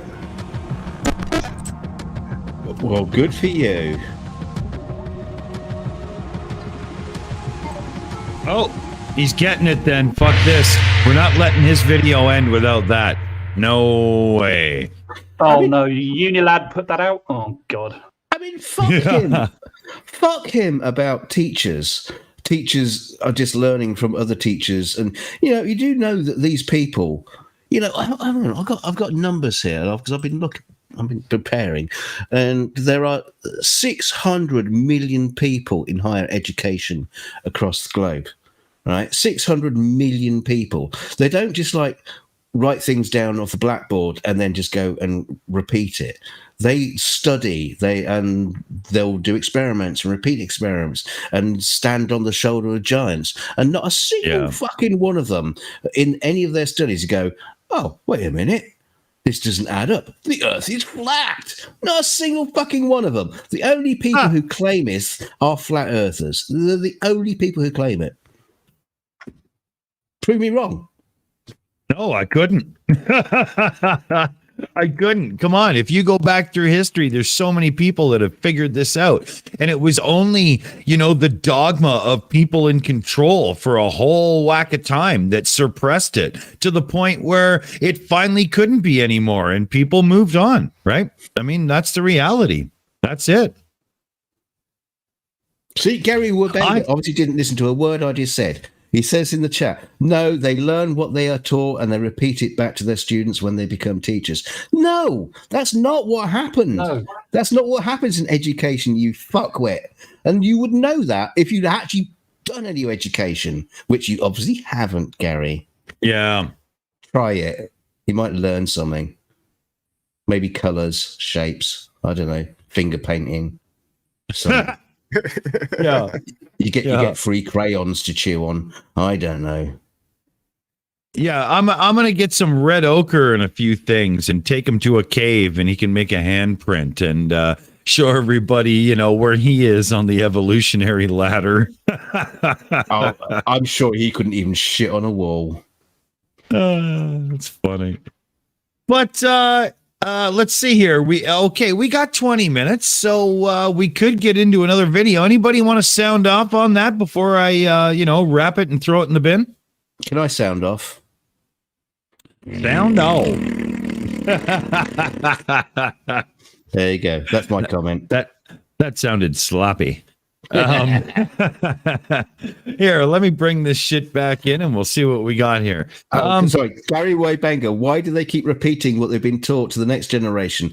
Because it's fucking true, you shitweed. They keep repeating stuff because that's the way it is. It's fucking reality. What are they going to do? Start teaching something different just for the shits and giggles? You fucking moron. Sorry. Please carry on. No sorries. We've got something here. It's Mitchell from Australia, so at least I labeled this one. And it is Flat Earth Maps. Oh, has he got one? Yeah. Notice that was plural, maps. Yeah. Yeah. Is it Google Earth? I can only imagine. Should we check this out? Because I mean, seriously, because we want the truth to come out, don't we? Oh, Jesus, here we go. Flat Earth Maps, everybody. Funky. Oh dear God.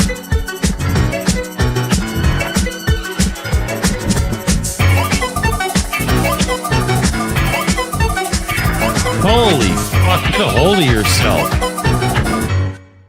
What exactly do you said it's what you've been told. Is there any specific proofsy that you've got to offer for us that we can take apart? I mean, I don't really have proofs. I think it's kind of hard to provide like 100% evidence, but it seems to make sense to me. What part of it makes sense? Like fantasy maps don't exist, and when you draw maps, you have to consider things like plate tectonics, ocean currents, wind patterns, and all that makes sense with when you're drawing maps, you have to take the globe into consideration. Do you? I mean, yeah, that's how I do it. I don't know, you take the globe into consideration when you make maps. Yes, you make maps. Yeah, like not real ones, just made up ones for fun, Okay, and on those maps you have drop. Wait, what? Drop. Drop? Drop. Yes, drop. Drop. What do you mean by drop? Do you not understand the basic premise that it is to be on a sphere? because this is going to be a pretty short conversation if you don't understand the fundamental basics of being on a sphere. Something you think is just true. I say drop, you go what? Yeah, drop. 8 inches per mile squared drop in every direction if you're on a sphere. No, do any of your maps. Right? What? Yeah, I'm clarifying. You didn't understand. You asked me with an upward inflection. Now I'm clarifying. Yeah, drop. That would be 8 inches per mile. Right. How is it? Exclamation mark. Vote. That's what I just did.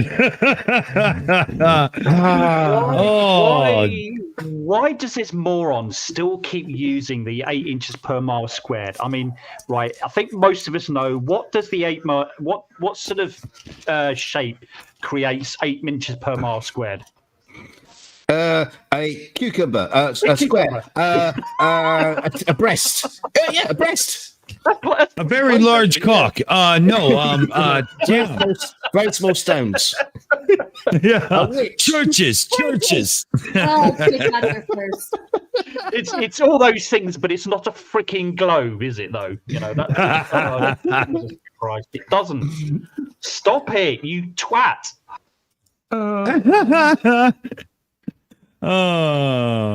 I think what it actually amounts to is the genital curve of somebody who spends too much on what's that? OnlyFans. Yeah, that's it, right? That's it. I think the 8 inches per square mile that Oakley uses is basically for his butt plug. If you can only find 8 inches per square mile, you might not be on the right island. Right. Yeah, exactly. Yeah. Would it work on Mercury? I'm just wondering out loud here. So that didn't take long. We've got lots of video left. I'm going to speed it up a tiny bit. Oh, here we go. No okay. point. Oh, please.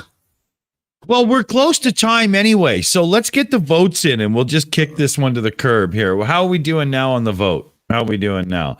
Oh, we got 4 in already, so I'll get mine in here. I'll put in a push play. Okay, let's vote. Let's vote. In all directions. If you believe you're on a fantasy sphere ball, do any of your maps incorporate that? Well, no, because you draw it on Sorry, a rectangle what? projection. What? You think it makes sense? Stop talking. Well, actually, stop. You asked me. That means shut up. Told me to... Shh. Right. Stop talking. To be on a sphere would require dropping every direction. It should be and would be on your map. If it was real, you haven't got it. It isn't there, so it's flat. No drop on your map. So even your own bloody map's proof it's flat. Should I just no drop? Projections work. Shut him up. I'm just hitting it. Fuck it. Yeah. Do not give that man fucking just muted. I mean, he asked a guy a question. As soon as he started opening his mouth, he shut him up and then just overtalked him. You don't ask Dick, ask me a question. No, shut up, you fucking cunt. Shut up. That's not how it goes. I didn't want the answer to that one anyway. It's very, very small. What he does is he asks a question, right? As soon as the person starts answering it, if he hears a word that he wants to hear, he will jump all over them, regardless whether they've actually finished or not. So really then what he does then, he takes the person's answer totally out of context and completely freaking wrong because they never got a chance to actually finish it. And he does it all the time. And anybody that goes on his show that disagrees with what he's saying. Yeah. Every single fucking time. And that's why I never listened to the guy. And I haven't listened to him for about 3 years, apart from when I've been on debunking videos and stuff like that. You know, he's a horrible, nasty urchin, and I hope he fucking dies of cancer. I really don't understand why people. I really don't even understand why people give him the time of day. I really don't. Really don't. He's just horrible. He's a nasty, nasty, horrible human being. He really is. He's the epitome of flat Earth. What makes him look even dumber is he's lecturing a guy about not having drop on his D&D maps. Yeah. Right. Where's your drop? Yeah. Where's your drop? Dude, I don't draw real maps. I draw fantasy maps. Where's your drop? Yeah. Yeah, just for fun. What part of fantasy do you not understand? Do you need a dictionary, sir? I mean, can you imagine Nathan like a little children's little school where kids love drawing maps, fantasy maps, and they'd be shouting out, "Where's your fucking drop? Where's your fucking drop? You fucking idiot! Take the crayons away from this fucking idiot!" Yeah, but you're assuming that he hadn't eaten the crayons first. He's probably sitting on them. No, he's probably sounds like Daniel Pratt in school now. Oh God. So here, what do we got here? Shall we just kick them? We got 10 minutes. We could do a nice wrap up. We got 11 votes in. We're so close anyway. Why don't I just give him the punk off? Exactly. Oh, we already did. There he is. Yeah, we already did. Okay, there we go. Good. I'll get rid of the TV and we'll just go back to this. There we go. Now we can just fuck around. Exactly. Get rid of that douchebag. Hate that motherfucker. Holy God. Yeah, that was a great evening, wasn't it? Absolutely. Well, I'm glad you're here to tell us these things, Aimee.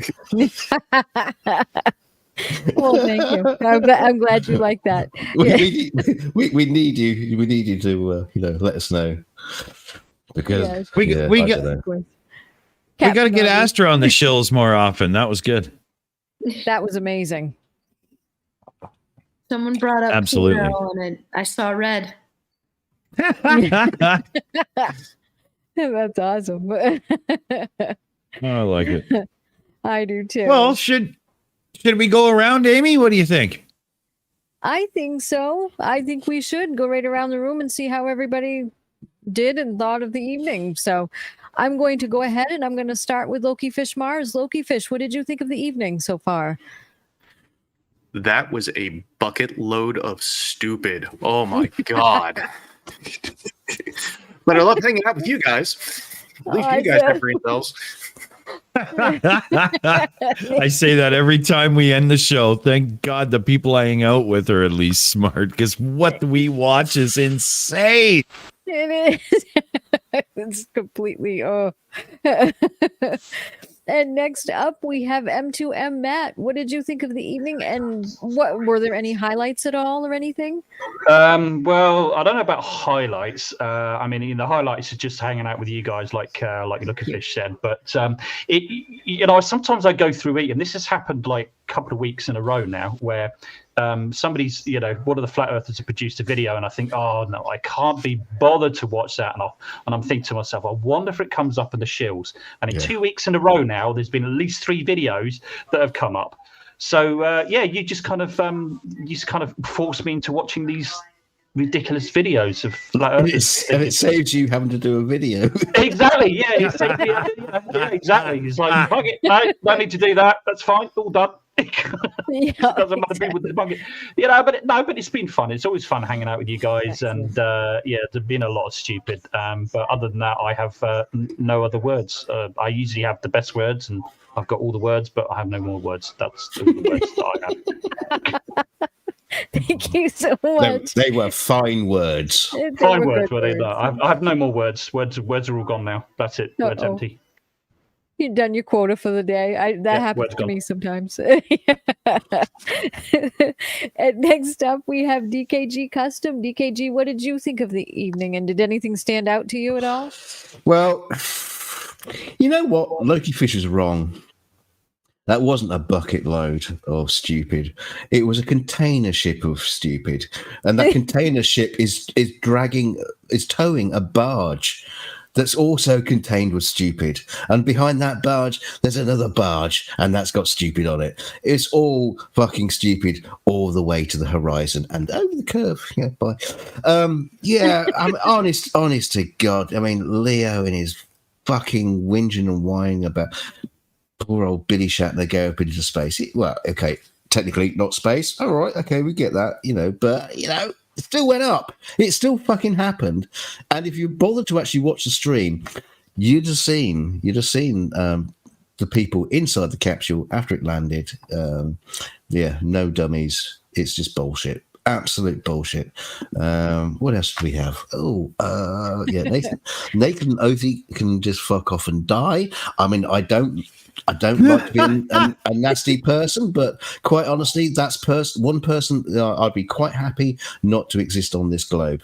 Who else? That fucking idiot that just went on and on and on about flat. What was it? Can't even remember the title of his video that he was talking about. He was just like sitting there slamming NASA and talking bullshit and just reading the script of Flat Earth with absolutely no consideration about fact or evidence. I mean, honest to God, why Flat Earth? Why are you doing this to us? Because you're all fucking idiots. I don't know. I think maybe I've run out of words too, but I haven't. I haven't. I just don't think I should just rant on and on and on because I would. Okay. Thank you so much. You're gonna hear plenty of that. You're gonna hear plenty of that next week when we have Mallory on. That's coming up pretty soon. Yeah, that'll be awesome. Please, anybody who comes to see that show, do not expect a debate. There won't be a debate. Okay. That sounds like a plan. All right, and next up we have Bad Astra. Astra, what did you think of the evening, and did anything stand out? I actually have a real thing I learned today is that I need to make a video all about planet formation and just how planets form from planetary disks around stars. Yes, please. Good idea. I had some. Yes, there were some fantastic questions. I think High Inquisitor had some fantastic questions about just how the physics process of most spherical dust cloud around, like almost spherical, like ish dust cloud becomes a star, and then how the remnants kind of fall down into a disk and then form planets. Like that's actually a very it's very like basic but not super intuitive physics that I think would be fun to go through. So High Inquisitor for asking the question, and Ugly German Truths for bringing it to my attention. Thank you both so much. Everyone else, shameless plug, please go check out my channel. I'm close to getting monetized. But yeah, and obviously, of course, I learned that the bottom of the Earth is Mount Everest because we are spinning on a top, and we are on the finger of a giant turtle. There we go. And Mount Everest must be the pointy part of that turtle. So. DKG, you have your hand up. Yeah, I know we're closing out, but just one last thing from Pajama Pants in the chat. He says, what if you were all wrong? What if you find out that you're wrong? Well, quite Then frankly, yeah, so fucking what? We'll go, oh shit, yeah, we were wrong. But the problem is we're not, because you can't prove otherwise. Everything Flat Earth is you've thrown at us, we've tested it, we checked it, we looked it out, and everything about Flat Earth is bollocks. Everything, not a single thing in Flat Earth can stand up to scrutiny. So take that, Pajama Pants, and shove it up your ass. And why don't you look at yourself in the mirror and think, yeah, but what if you are wrong? Actually try and find out. Try and look at it from the correct point of view, not just with a mindset of a flat earther going, it's all CG and that's a lie. Yeah, fuck off. Yeah. There you go. Okay. Thank you so much. And last but not least, we do have Dick Dawson. Dick, what did you think of the evening? And did you have any highlights or anything that stood out to you at all? Or well, the thing that stands out to me is there is no end to the amount of people who will stand up and proudly show what fucking idiots they are to everybody on social media and YouTube and whatnot. How the hell do you put this shit together and deliver it to us like this, you fucking idiots? Seriously, for the love of God, education isn't a bad word. You could do it at the library. You could do it online and stuff, but don't poison your searches. Actually try to learn something because, I mean, yes. But then again, at the same time, I don't want all of them to do that because, well, it does give us something to do on Friday and Saturday, Sunday nights, right? So, very true.